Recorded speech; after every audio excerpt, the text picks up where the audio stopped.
and didn't win the set. He played it very well. And you can find a bunch of things in there that work on Clouds, even really near perfect recovering Clouds, like Ned. As that jab comp, did that do 21% from just the jab comp? Yeah, that does 20%. It did 21. I'm mad. It's fresh. Blackjack, baby. Yeah. All right, fine. Remain the move then. I guess I'm okay with it. Except the part where I'm not okay with it at all. It's Little Mac jab, so it's on Bayonetta, and it comes out frame 9 instead of frame 1. Yep. The set in winners started and ended on Smashville. Yeah, that's usually how it goes between these guys. Tyroy won both of the games on Smashville, by the way. But Ned, again, very adamant that he can win this matchup on any stage. Does not appear dismayed. Yeah, both these guys, a lot of times I'll talk about stage choices between players, but for these two guys, I don't think they care all that much where they play. It really, in the end, does come down to whether or not Ned gets baited by a Bayo Witch Time or is able to SDI that final combo. And same goes for Tyroy. Did he like side B across stage and not get meant to and get caught? You know, did he get grabbed or did he fall into an up air? Like, that's a lot of the matchup. And a lot of times the set won't be played on different stages because it just doesn't matter for the two of these guys. A stock is a stock. Down tilt in the back air there. Not quite going to kill. Oh, not going to get the follow-up out of the Witch Twist.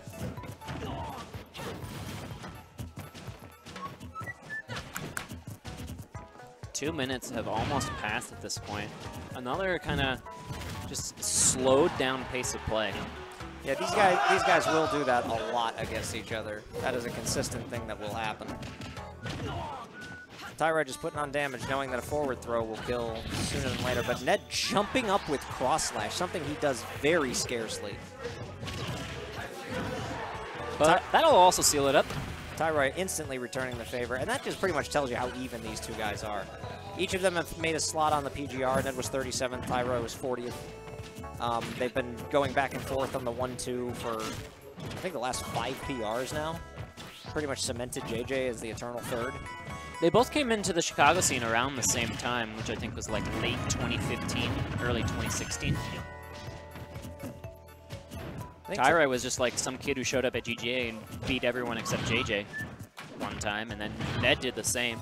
Yeah, Ned did the same at an old school Poplar, and it just kind of went from there. They both ascended the PR at the same time. The first time they broke the top 10, Ned was 6th, Tyroy was 9th. Then they were both, I believe, top 5 the next time. And that was Ned with just ZSS, pre-patch ZSS. Well, that was Tyroy with Sheik Meta Knight. At the time, it was just Sheik, I believe. And then the Meta Knight was added on before the big Meta Knight nerf. Oh, I could tell you the day it happened. Same thing happened with Demitis. They both started playing Meta Knight the same day because they both played Purrin in bracket. Old school Jigglypuff main that we had. Meta Knight can't lose the Puff. It's worse than Nessarosa. Especially pre-patch. Oh, but gonna poke through with the jab 1. Tyroy now has control of the stage, and you see it slow down immediately once Ned is on that taxi platform. Yeah, this is about as slow as the game gets. No one wanted to blink there. You see them just both pressing that shield button. Yeah, these guys, they have such a storied rivalry, too. They've probably hit the triple-digit mark in sets played against each other. Ned gonna get the back air there and take game 1.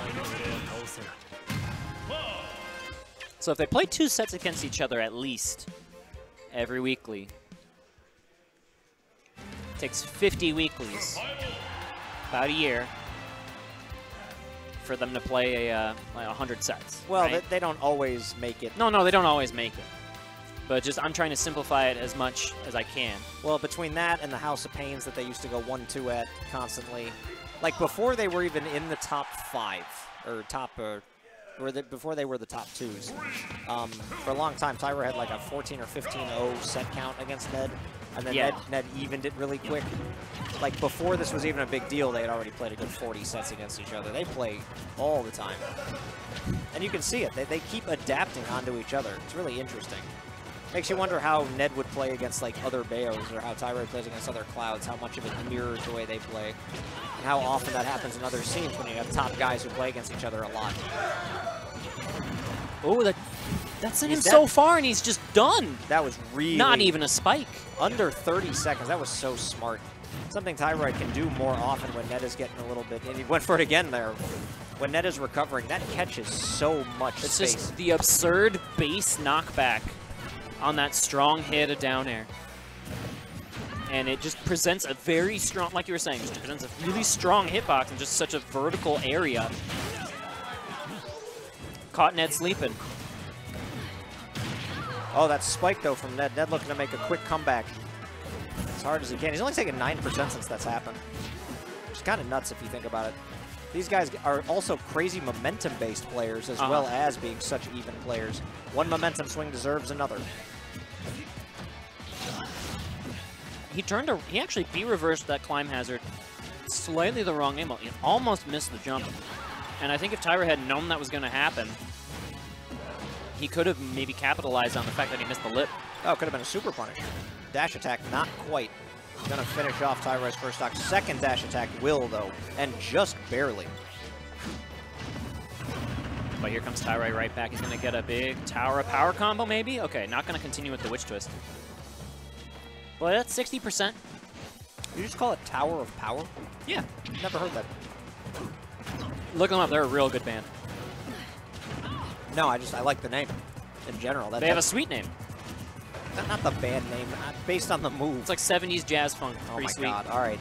So, Ned run this all the way back about as far as he can. But you just ignore the giant foot in the air. You've got an upper hanging out here. I don't care how big your feet are. It's going to come right through. Up tilt in the back air. Ned still makes it back. He saved his jump through like 3 different attempts through. Saved his limit through 3 different attempts. Ooh! Tyroy's getting really spicy with these fares lately. That'll burn the limit and put Cloud at a large percentage. Went for the grab into forward throw. Ned saw it coming. Spot dodge immediately. Yeah, don't want to mess around with that back air on the ledge. We saw how early that can just kill for apparently good reasons. The delayed jab from Ned to bait in the grab attempt was so unbelievably smart. Oh, but Ned getting pineappled by Battlefield drops his head in disgust. Ban Lilat, Pete. Earl of M was cracking up at me when I said that. And I was like, no, he did. Like, I can see him. Ban Lilat, Pete.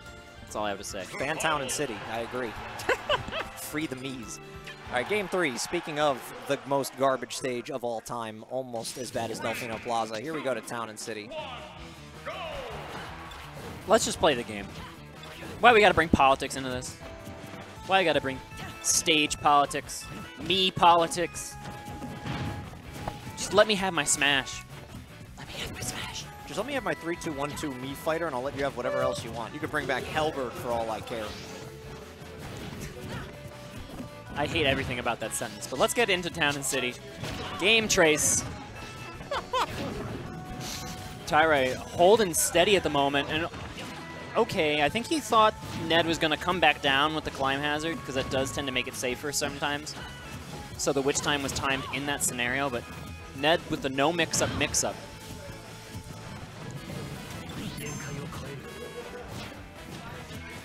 Limit is online, but we're going to get another juggle here. Ned's trying to strike back, and oh, he had the right idea. I don't know how Tyroy snuck past that. That roll, I thought he was just going to get caught up, and Ned would have covered the corner. It was off by like a couple inches. It was so close, and you're right, it was the right idea. Ned's been throwing out limit way more than what we're used to today. He's done that like 5 or 6 times throughout the day. That's new. That's news to me. It's a shift in tempo. And it's important to not always have the same predictable tempo sometimes, even when it might be what would be considered suboptimal, because it just keeps players on their toes. That gets the grab, back throw, or down throw, I'm sorry. Just went backwards. It's a weird throw. There's that dash attack, fresh as a daisy. Didn't even need to be fresh. That was 150% on Bayonetta. She was just out of there. Now Bayo is going to be in a tough position trying to find a way to kill Cloud. This is like prime percent right now for Cloud to be at, 80%. Not so close to death that like down tilt up air is going to do it. That you can hang around for quite some time here, especially when the SDI has been on point like Ned's has. I haven't seen a single off-the-top kill combo from Tyroy all day, and he's going to go for that! Wow! What a read on the tech roll. Oh, man, that was getting him back for that first stock dare from game 2 that killed him at, like, 30. And the pineapple. Like, that was just a rough game 2 for Ned. Like, he got pineappled, and he got, like, killed by Bayo dare, which was really smart from Tyroy at the time, but... Yeah, but it killed him 30. It killed him at 30. So bad. Yeah, definitely an answer game, though, for Ned, like you were saying. So here we are back on Smashville. The set count today on Smashville is 2-1 Tyroy's favor. They're looking to even the stakes, and not only just that, but even the total set count to 1-1. Yeah, Tyroy, meanwhile, looking to force a game 5 and try to put Ned away early. I think it's been a while. I know that at one point in time, Ned 6-0 Tyroy in the last month and a half. But since that happened, I think they perpetually just go to set 2. It's just been a thing that's been happening, which is good. I love it when these guys play as even as possible, because then you just get some really good games. Seeing this Cloud fight this Bayonetta, it fills me with determination. Pete's 3 years behind on his Undertale memes, but we welcome you to the club anyways. Hey man, it wasn't a meme, it was sincere. I hope it fills them with determination, because it's not filling Ned with limit. He's just going to lose that one just as quickly as he got it. Oh, ledge trump? Oh, wow. To the weight. Wow. Ned is in Tyro's head right now, just a little bit. He was 3 steps ahead on that ledge trump. He's like, I know you're going to buffer jump out of the ledge trump. I'm just going to join you, react to your jump, because I'll be in the right position, pull the trigger. And now Ned looking for the lap. Oh, 73% unanswered at the moment. Oh, Ned went way deep there. Looking to put the game away immediately. He did that because he could. And he did that because he could to force a second set. Ned in under 2 minutes, which is probably the fastest game these guys have played, because all of these have been with a lot of patience. Tyroy got a little impatient that game, and Ned punished him like, what, 5 times in a row and just killed him outright? Like I was saying, when Cloud gets that first stock on Bayonetta, or specifically in this matchup, when Cloud gets the first stock on anyone, he's usually in good shape. But in this matchup, if you're in like that 60 to 100 range, like pre-100, and you're Cloud and you get that first stock, you're feeling good, because you can probably get limit back up again a second time. We saw how effective that was for Ned, able to go for that finishing touch read in game 3. It was like, it just gives you more ammunition. Especially if you have the ability to SDI. It's similar to, like, you talk about Luigi's who can mash. If you have somebody that can SDI against a Bayo very efficiently, everything you just described makes you feel even that much better. Because it's almost like Bayo can't kill you for another 40% or so. Unless you get dared on the edge, like we just almost saw again. Just looking for a trade. If you trade with Climb Hazard there, you're in a good spot. Forward throw to nothing. Back throw to nothing. And that would have been a good time to go for the Witch Time. We saw Tyroy do that with the high Climb Hazard that didn't exist in the last game. You'll notice against Ned, he saves it for game like 5 scenarios, almost exclusively. Like, try to let your opponent forget that Witch Time's even an option. I don't think he even attempted Witch Time that last set at any point. I saw at least 1 or 2. He definitely never hit it, although that is going to do it. Great combo there, knowing that with limit at that percent, he can just go for the up air and not have to chase and randomly get up air and die himself. Tyroy finally getting an off-the-top combo. It feels weird to say, but I forgot Bayonetta could do that. We hadn't seen Tyroy land a single kill combo like that until game 1 of second set of Grands? That's weird. That is weird, but that just tells you how much confidence he has in his neutral today. And that dash attack to the extra guns is going to be another limit burned here. Definitely advantage Tyroy in game 1.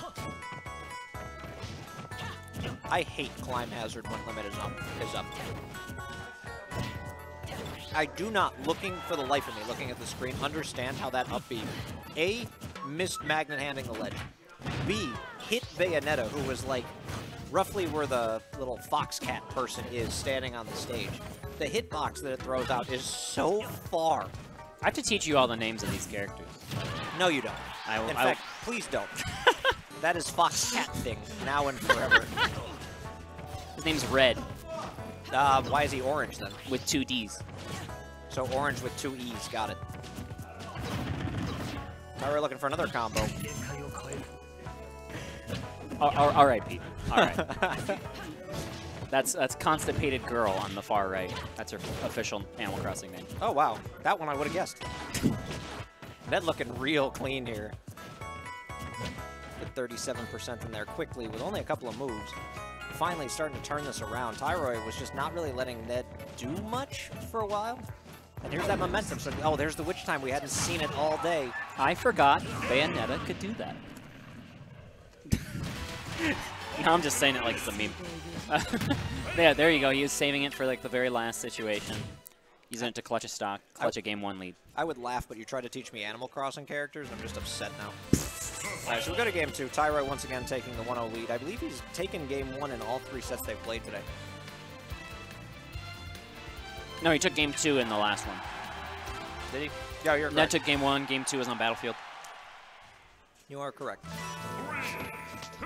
But it is now 3-2 on Smashville in Tyroy's favor. So we're going to run it right back.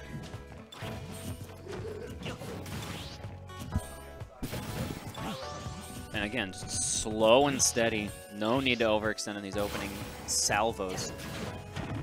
Yeah, see, I'm pretty sure Ned heard you talking about the Smashville standings and was just like, you know what, I can't lose this particular game.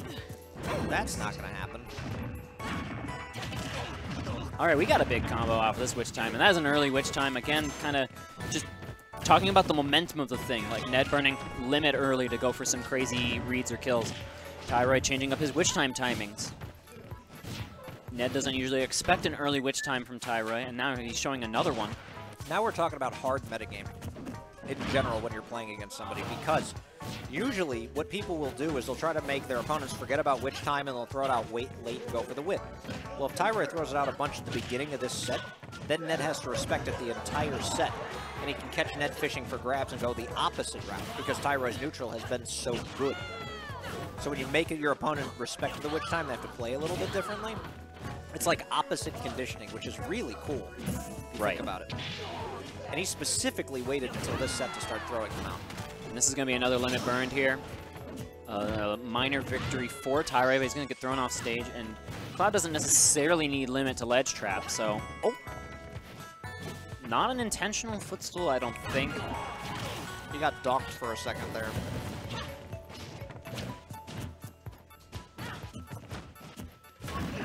Oh, and he gets the afterburner kick, but no follow-up to be had. Fortunate here for Ned, and he's going to have another lease on life. Oh, he did. That was a frame trap. Cleans him up with the up air. Bayo's kill setups are so difficult to get out of. You know, I'm surprised that didn't kill.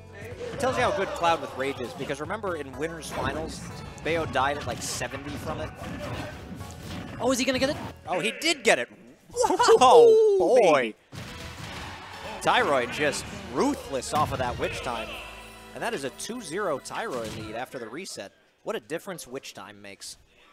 I think Tyroy was just saving his Tower of Power combos for this exact moment.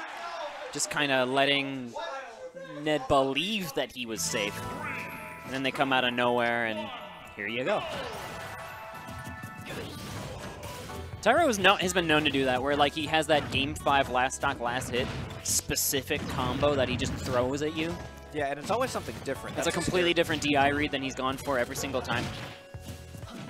You know what's kind of interesting also is how, well, it's not even interesting, but people don't think about it as much.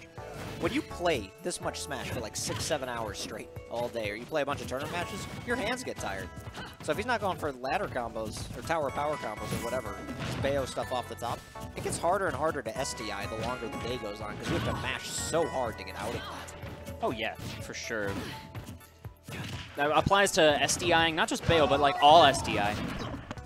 It's just most applicable versus Bayo. And like Luigi mashing, like an elegant style mashing, that particularly can be straining and tire you out. All right, throw the cross slash. That's one way to get out of that. You know, that's the second time today I've seen Ned do a forward smash. And I think that's like the second time ever I've seen Ned do a forward smash. Yeah, he doesn't really use that move, and it's almost never intentional. I mean, it has applications, but not in Ned's playstyle.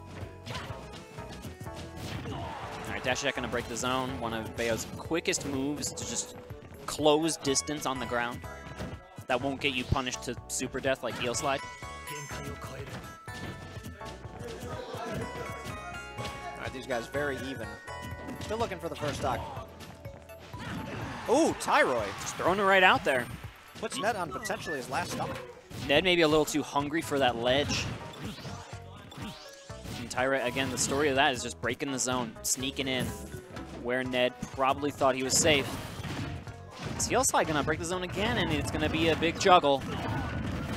We're going off the top. Oh, Ned almost. It's the up air trade. That was risky to go for it. He put his tournament life on the line to throw out that up air.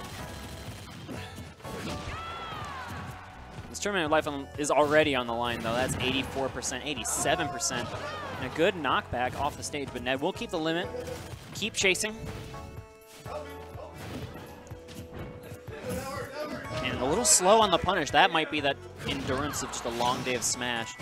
That forward tilt certainly had stock written all over it, but so does the dash attack.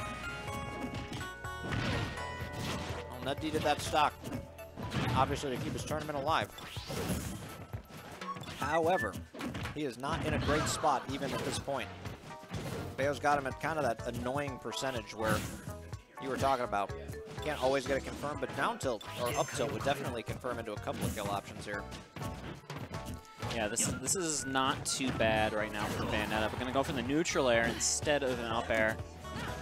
That down tilt probably didn't knock Ned high enough to go for the up air punish to kill. So just going to wait on the up air for a little later. Forward air into the regrab. He has utilized almost every aspect of Bayonetta forward air that I think that even exists in today's game. Definitely a Swiss Army knife move if there ever was one. Comes through quick. You can continue to kill off the side with it if you do every single hit. Gonna break out with the neutral air too. What is this? What? See what I mean? Climb hazard, yo. It's a bizarre move, and that might have been game breaking. Like, the amount of damage he has now, that's the difference between forward tilt killing you and not killing you. Yeah, max rage on Cloud. This is doable. It also let Cloud get back up on stage for free.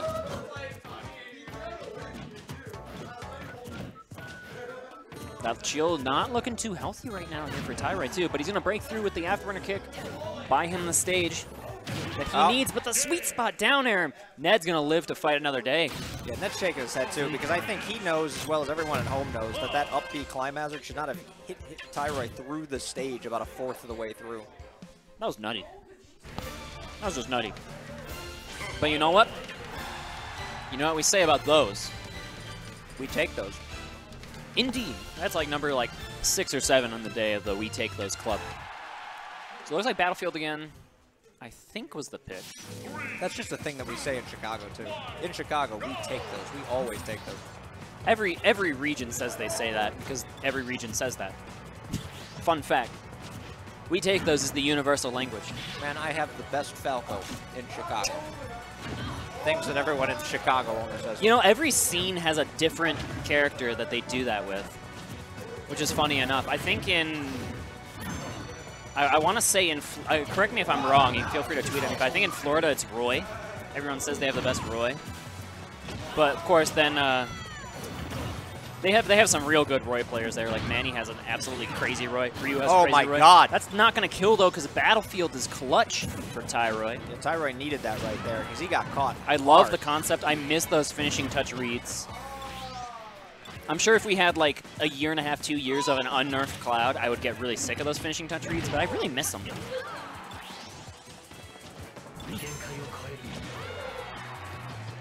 Yeah, I mean, it's a thing you'll still see at doubles occasionally, enough to just be like, you know what? Yeah. I'm sick of those finishing touch reads, but in singles, it's always hype. I don't care. Like, even the old pre-patch reads I thought were awesome. After all these shenanigans, it's turned into quite a close stock one. Normally, one player and the other player would just open up a big lead, and then there'd be some catch-up to be played. But this is super even. Bayonetta getting kind of battered and bruised, though, a little bit more at the moment, but that's going to catch. Rising off the ledge. Tyroy missed the input. He wanted the up air there. And he buffered an extra afterburner kick because he was mashing it. Like 100% guarantee it, because he had the setup. Now Tyroy's going to get this stuck without any rage on Battlefield, which could be a little bit tricky.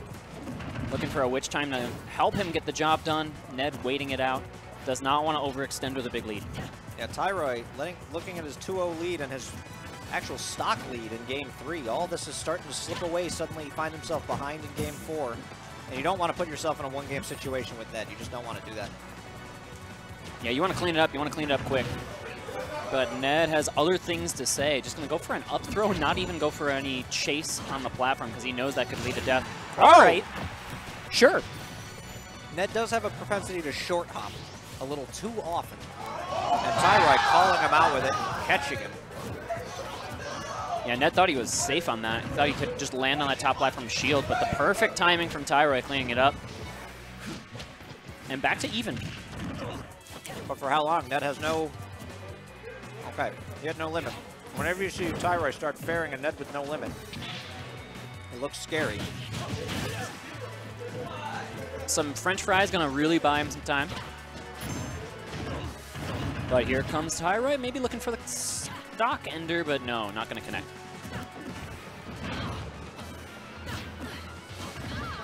And that down tilt covering so long, it just lingers there. Now this game has been brought back to actually even now between Tyroy and Ned. 1% the difference. Could be all the difference he needs. And we could have seen another finishing touch there. Ned not going to pull the trigger this time. I was expecting a cross slash because Ned's been throwing him out today. Tyroy went for the witch time expecting a neutral air. Ned whiffed the neutral air. There's the cross slash. And what just happened? The fourth hit got bat within and the fifth hit connected. Or something. Either way, he's going to survive what was a read. Okay, Bayo. How you doing? I heard you're a pretty good character. Oh, how high are we going? He just can't get that to trigger with the up air. That got his limit back already, and that up tilt was not safe with the climb hazard. Don't touch me. And what did you say about Game 5 situations with Ned? And Tyroy? Ned tends to come out on top in those. Oh, you mean a little bit earlier that game? Yeah. Earlier I was saying that we just consistently have Game 5s between these guys unless somebody is just absolutely 3-0 dominant. Very rarely do we just get 4-game sets.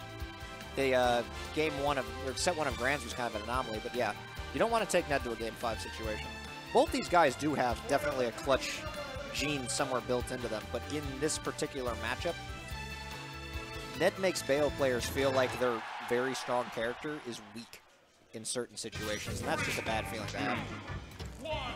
I'm going to Dreamland. Dreamland is usually the triplat of choice here for, for Tyroy, but he's been favoring Battlefield today. It kept him alive from that last cross slash of Ned's. There are also some situations where it looked like Tyroy had a stock, and then Battlefield was just a little too far away for him to take it. So let's see if this Dreamland works out a little bit better. That platform on the top is higher up than the Battlefield platform, so it's a little easier to do some Salem camping. You're a little bit further away from Cloud on the base. Oh, I actually think that Tyroy had used up all of his resources there. If that afterburner kick did not grab the ledge, he would have just SD'd. Yes, he would have. Ned wouldn't have even had to do anything. Not that Cloud has too many great options to just jump off stage against Bayo. Oh, another finishing touch setup. He's going to live. Yeah, that works best on Town, the falling up air to finishing touch. I applaud Ned for trying it. Definitely applaud him. It was close, too. Tyroy DI'd it, and DI'd it pretty well to live. Game 14 between these two today, and guaranteed the winner of this particular game will be your tournament champion.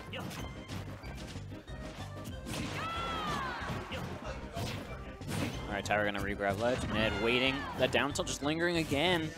Really good at covering that jump get up, I think, is what Ned has discovered. Yeah, especially today. Tyroy's been jumping up quite a bit. Tyroy always jumps up. Like, jump is just always one of the best. It's so quick. You can't cover it as easily as you can cover roll and neutral get up at the same time with many characters. So you have to choose between one or the other. All right, you're gonna pay for that. Oh, pay for that with your stock. And now you don't have any more of those to give. Ooh, Ned was, I'm sorry, Tyroy was looking for the forward throw to Ned up airing out of the combo into Witch Time, which would have been really smart, but just that one time Ned chose not to go for the up air.